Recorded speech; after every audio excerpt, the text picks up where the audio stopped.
It's your girl Meosha Bean. I'm back with another reaction video for you guys today. We are getting right into it.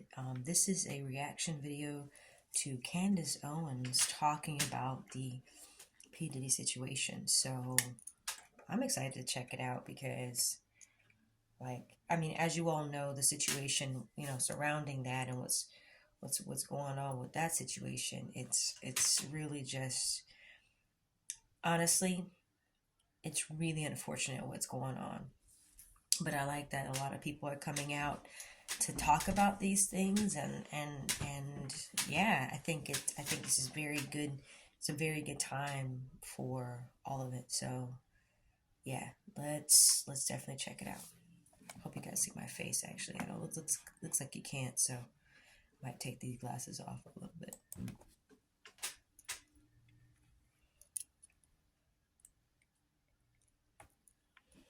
All right, let's for reaction purposes, we'll keep them off. All right, here we go. I was believing the media. The media was extensively saying every single day that he was a pedophile, even though he factually won his case. I allowed my image of Michael Jackson certainly to be corroded by the media throughout that time period. I will fully confess that.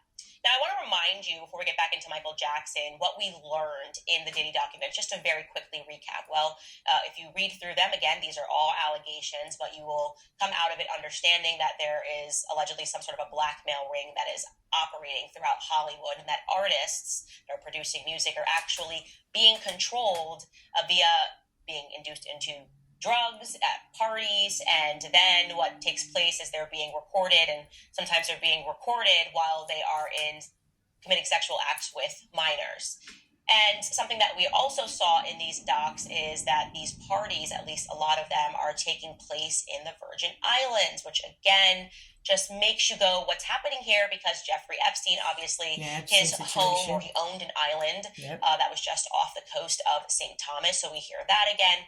I also am jogging your memory about the Bitcoin millionaire who, right before his death, found accidental drowning, even though he was fully clothed and had his wallet in his pocket, tweeted that the CIA and the Mossad were running a blackmail ring in the Virgin Islands. Something else that we learned in the Diddy lawsuit was that the media and the authorities are complicit. So the ring has real power, not imagined power. Again, I am using the word alleged because this person, despite having, video evidence and he has presented photographic evidence, this has not yet gone through the court system. And so we can't say that it's entirely true. And I'd say the biggest point that we took away from these Diddy docs was that this ring, if you believe it exists, can and will murder people to protect themselves. And he intimated this event that happened allegedly at a recording studio where Diddy and his son allegedly shot someone, and it was covered up by the LAPD and then the media. All right, so within those docs, and this is where it gets relevant, there's one man that is named as being the person that can do the cleanups, right? This is the guy that you are supposed to call if you get into any sort of a scenario. So in these docs, it says, Mr. Combs instructs his staff to always contact Mr. Muhammad, that is Fahim Muhammad, if they are ever pulled over by the police in Miami or California. And upon information and belief, this is regarding the shooting that took place at Chalice Recording Studios. Again, he is alleging that Diddy and his son shot someone. And after that shooting, the documents say explicitly that Mr. Muhammad spoke with the LAPD after G was shot at the recording studio. The LAPD was in the recording studio and witnessed the blood in the restroom, and they went with the bogus claim that the shooting of G occurred outside the studio. This was all thanks to Mr. Muhammad's connections within law enforcement. So again, what we are seeing there is that you call this guy and this guy will make it disappear, and the media will report whatever the incident is in a capacity that covers up the crime, allegedly. Well, guess what, ladies and gentlemen? The cleanup guy, Mr. Fahim Muhammad, was also on the scene when Michael Jackson died.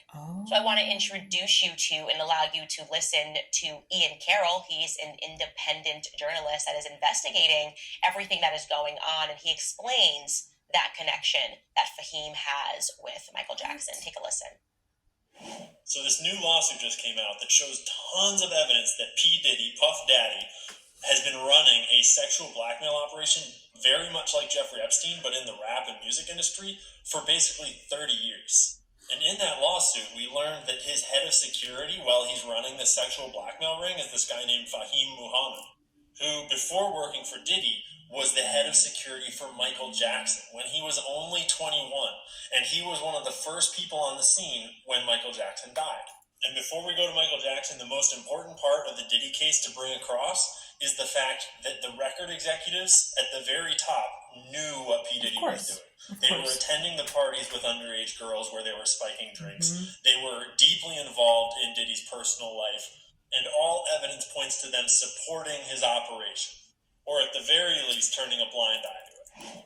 So yes, this is obviously huge. It's also potentially terrifying. And now, if you want to be rational and use rational side of your brain, you just go, okay, well, this could just be a coincidence, right? Fahim Muhammad, he is in security, and yes, he obviously is high up in security. He was providing security to Michael Jackson. He happened to die on his watch. Big deal, right? Big deal. Well, I think that would lead us to the question of who exactly is Fahim Muhammad, because that's kind of a big first job to have. You're 21 years old and you're protecting the king of pop.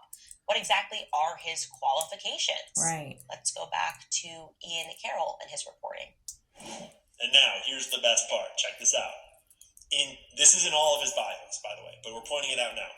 In 2008, Fahim graduated from Sacramento State University with a Bachelor's of Science degree in Business Administration with a concentration in real estate and marketing. Okay. Do you realize what's wrong with that yet? Not his qualifications. Anything coming to mind? When did Michael Jackson die? June 25th, 2009. Jackson died from cardiac arrest caused by a propofol and benzodiazepine overdose, caused by his doctor, apparently. Hold up. Hold the phone. Pause. Why is a dude who just graduated college last year with a business and real estate degree the head of security for the king of pop, for Michael Jackson, the most famous musician of all time? Yeah, that is remarkably suspicious. And if we had a media that was interested in actually presenting the truth and not just propagandizing on behalf of the state, they would probably explore and look deeper into who this character is. But of course, that's not what the media does. Instead, they are meant to convince people of certain narratives. And like I said in the past, I've been a victim to that. I was obviously very young when everything was going on with Michael Jackson, and I believed the media, which is why I was kind of stunned to kind of go back and revisit the Michael Jackson case. And Ian has extensively unpacked that, revealing, and I did not know this, maybe perhaps because the media wasn't interested in telling us the end result. But yes, the FBI raided Michael Jackson's home. They poured through hours upon hours of the video footage that he had, other materials, documents that were in his house, trying to find this connection to Michael Jackson and potential child abuse. And what ended up being the result was that they could not find a single shred of proof that Michael Jackson had abused any children. And yet, despite this, the media convinced us that he was a pedophile. Or maybe they didn't convince you, but they definitely did a good job convincing me that Michael Jackson was a pedophile. For sure. And to be clear, maybe it's perhaps the lack of evidence that was ever uncovered. Michael Jackson was found not guilty of all of the charges that were brought against him. But that didn't stop the media's obsessive attacks against him. They still wanted people to believe that this man was a bad individual. And so they shifted their claims, and they started revealing in so many articles, so many front page news pieces were written to tell the masses that Michael Jackson was a raging anti-Semite. You see what I'm saying? You see how the media plays this thing? What? And again, like, if there's no evidence, then what is there a story? You know what I'm saying? It can't be. So, but with the Michael Jackson situation, right? They did take it to court. He was not found guilty. He was dismissed on all charges. And you heard it from the horse's mouth. Macaulay Culkin would say, "Yeah, I hang out with Michael all the time. Michael was a great guy, and he just really loved people. Like, he loved kids. He loved people because kids were pure and they were innocent and they weren't like a humans and judgmental and mean, you know? Like, I think he just felt more at home with them. And Macaulay Culkin said that, you know, Michael never did anything to him, like at all. Like that, those rumors were false. So it's like, well, what's going on? You know, like what's the problem? And I guess it just shows you how powerful the media is. That people would rather run with a lie versus truth, or you know, in this case with P Diddy though, you know, there's evidence of people and there's things, but again, innocent until proven guilty, right?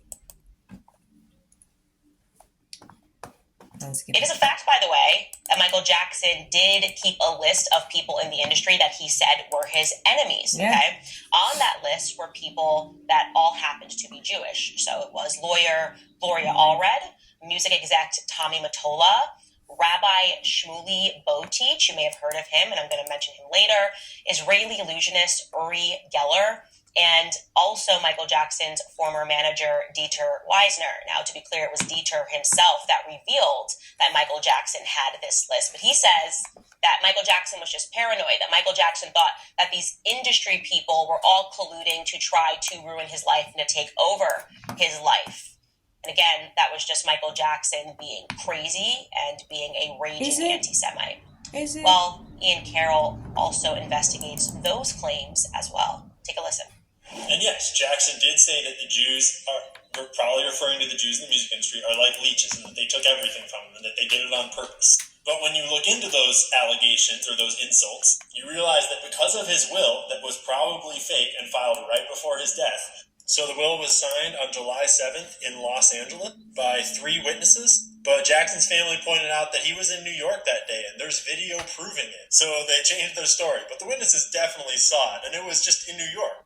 So anyways, because of this will, John Branca was put in charge of his estate, which included his net worth of $230 million, but far more importantly, his 50% share of Sony ATV worth $750 million. Yes, he was taking on Sony. He was going after the hand that feeds him. The big guy. And when you look into John Branca, in 2003, Jackson fired Branca because he was siphoning money out of Jackson's accounts in collusion with Sony Music CEO Tommy Mottola and funneling it through a bunch of offshore accounts in the Caribbean. John Branca is Jewish, and Tommy Mottola is also Jewish.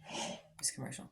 But yeah, it just makes you kind of think, right? Like, so is it bullying or is it actual evidence? If someone did the thing, isn't that what it is? So we can't report bullying, and when someone's trying to take your money, like I don't get it. And I think what happened with Michael just got too big for himself. Like I think people just, you know, when you get so big or you become bigger than the establishment or the machine that made you, right?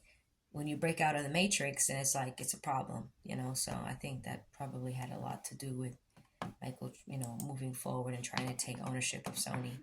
But this is very interesting that people are finally starting to wake up and realize that this crap is serious, you know. Wow. Did you guys know that? Did you guys know any of that? Because I certainly didn't. I didn't realize that this was a conflict at the end of Michael Jackson's life, that suddenly they were alleging that he signed a new will and handed everything over to the very people that he was fighting the very people that he was saying were colluding to take things from him, ended up, in the end, taking things from him, despite their remarkable mistake, saying that he signed this new will in a place that he simply wasn't at. So yes, Michael Jackson's estate was transferred over to specific individuals who happened to be Jewish. So what do we make of all this? What do we make of all this? What do you think about all of this? Well, I'm going to be honest with you that often in Hollywood, for me to be comfortable with it, up, right? We saw this, obviously, it's not just now the Diddy lawsuit, it's not just now Michael Jackson. We also have seen these claims with Kanye West, notoriously, obviously, when he tweeted out, "I'm about to go DEFCON 3 on some Jews," and the media freaked out, and people in the Jewish community were understandably very scared, not knowing what he meant. And I very much abstained from speaking much about the issue because people were so emotional that people couldn't hear, even if I had shared. And even when Kanye did share that he was speaking about specific people in Hollywood that he believed were coming after him and were trying to control him. He actually named some of those individuals. He shared personal text messages of a friend of his, a personal trainer to the stars, who, again, happens to be Jewish, who was threatening to put him in the hospital and to drug him against his will. Harley Pasternak is his name, and the media barely reported on those text messages that he shared publicly because, obviously, he was enemy number one. And here's what else I will tell you. When that Kanye situation went down, I was being threatened by a person named Rabbi Shmuley, person that Michael Jackson put on his enemy list, the person that I had never heard of, was threatening me and saying that unless I came out and said things explicitly against Kanye, he would effectively ruin my life. He said that he would take out a front page ad and smear me as an anti-Semite. And it wasn't just him, it was also his daughter. They were messaging me saying, don't mess with Jews. Very bizarre stuff, and they have not stopped, to be clear. And him and his daughter have consistently pulled clips from this show, taken them out of context, and tried to convince Jewish people that I hate them. Candace Owens is gripped with a poisonous, almost pathological hatred of Jews. It's actually become very serious. It's actually almost frightening. When you see a woman like Candace Owens blood libeling the Jewish people, by the way, Candace Owens is losing it. Her anti-Semitism goes by the day. There is something really, truly wrong with Candace Owens. You guys know that I dislike liars and anti-Semites more than anything in a whole entire world. And here, we have a combination of both. Candace Owens simply will not. If you come for us, we'll come back at you with everything that we have. I have heard from hundreds of you who feel so backstabbed and betrayed and disappointed in Candace Owens and others who defended, who enabled and encouraged Kanye West to continue spreading lies and venom and medieval Jewish hatred. Candace Owens posted a picture of my face and my name and my account to her over 4 million followers yesterday, many of whom are violence crazed and unhinged.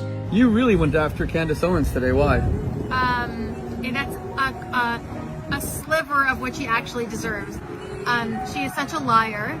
She is an anti-Semite. She hates Jews. She has a thing with Jews. It's incredible, isn't it? Like, weird. And while Jews are being attacked around the world, she finds it really necessary to spend her time, use her platform to defend and protect Kanye West while she talks a Hitler lover. Crap about Kanye Israel. West is not just an anti-Semite. He's a Hitler lover. That's a different level altogether. Literally. She is abominable. I actually am disgusted by her because she hates Israel. We are coming for you, Candace, on the media, on social media, on Instagram, on Facebook, on Twitter. The more she defends Kanye West, the more if you hate a certain race, that's on you. You know what I'm saying? You can't make somebody not like somebody.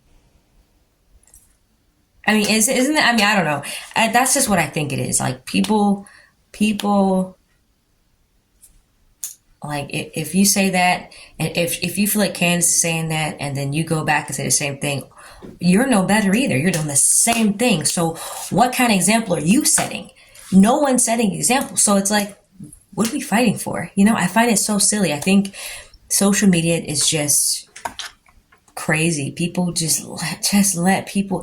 There are people that don't like me and that says they hate black people. Do you think I'm trying to convince them to like me? I could care less. That's one more person that. Thank God, thank you. Like, life goes on. I have way more things and situations and, you know, to experience in life. Not worried about who likes me or what. Like, who cares? It's utterly ridiculous. It's insane. I know many Jewish people watch this show. Yeah, me too. Friends. And so what I believe is something that should be explored is whether or not what's happening is that just like within all communities, there are gangs, right? Absolutely. Gangs, we understand this. In the Black community, we've got the Bloods and we've got the Crips. Yeah. So imagine if the Bloods and the Crips were doing horrific things, murdering people, right, controlling people with blackmail. And then every time a person spoke out about it, the Bloods and the Crips would call those people racist. Would get the media to say those people were racist. Any person that was talking about a specific gang, a small group of people, would say, oh my God, no. that's like slavery. You can't at all say anything bad about the Bloods and the Crips. And the entire Black community believed it and was scared and thought, oh my God, like, is slavery actually coming back? It would be emotional manipulation, because of course we would know that despite the fact that the Bloods and the Crips are Black, that the majority of Black people do not support the crimes that they have committed, the crimes that they continue to commit. It's a gang.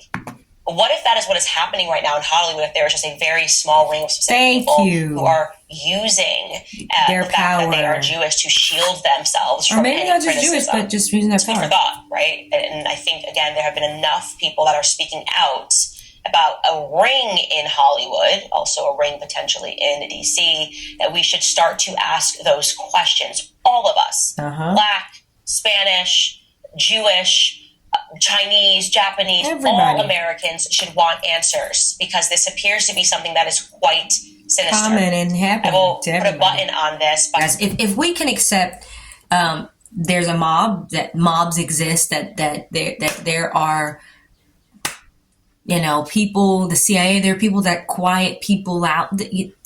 There's a lot of things. We hear this from time. We see this in movies, and it's like, if it's in movies, so it can't be real.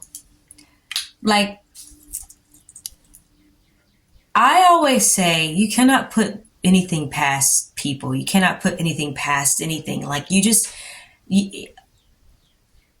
have to know that. As a filmmaker myself, I've experienced quite a bit of things in business. Maybe not to the magnitude of a lot of people that have been in that ring. Definitely not Epstein level, but I have seen some things that were very questionable, that had to do with kids. I worked for a lot of companies in my day. I've been doing this for quite some time, so I got to meet a lot of powerful people in the business. And I've had some, you know, good situations and really scary situations. But that made me realize I cannot say this person is crazy, because if you weren't there, how would you know? Unless you've experienced it yourself, then you will understand. Like, okay, that there is that I believe that it is something sinister happening, 1,000%. And I like that she's still using her platform to share and talk about many different things, and not just, you know, race related things. It's very political, very educational, very uplifting. There's all kind of topics that we need to talk about. And I think it starts with conversation. When she said something very important, it starts with conversation. We have to talk about these things, because we keep pointing the finger at people.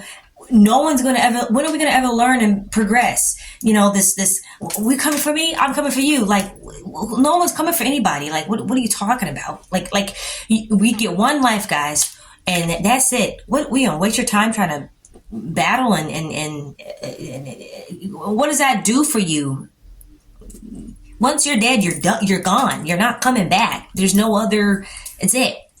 Finito, game, you know, story's over, credits roll. Like, why are we harping over stupid stuff? And how about we talk about the truth, and the truth will be put in the light, and we can move on as a progressive people, like, together.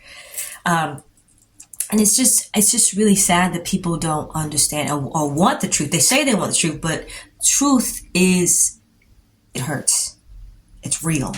And if this person can be convicted, well, then that person can be convicted as well. Like, there's no group better than any group. There's no race better than any race. We're all a part of the human race. And I don't care if people say, well, you know, technically, no. You're human. We're all human, no matter what blood you have. And at the end of the day, who is over everything is God. You know, last time I checked, there's no human being that can put you, you know, in a heaven or hell, because everybody has a day. Everybody has the time to, you know, that you're going to be judged by the things that you've done on earth, whether they're good or bad.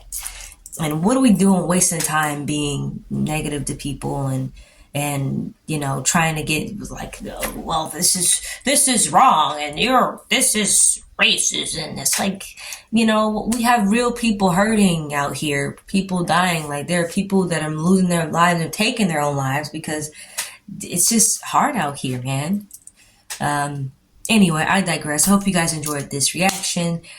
and the video was very cool. I was glad you guys told me to watch this. It's always great to see something of Candace.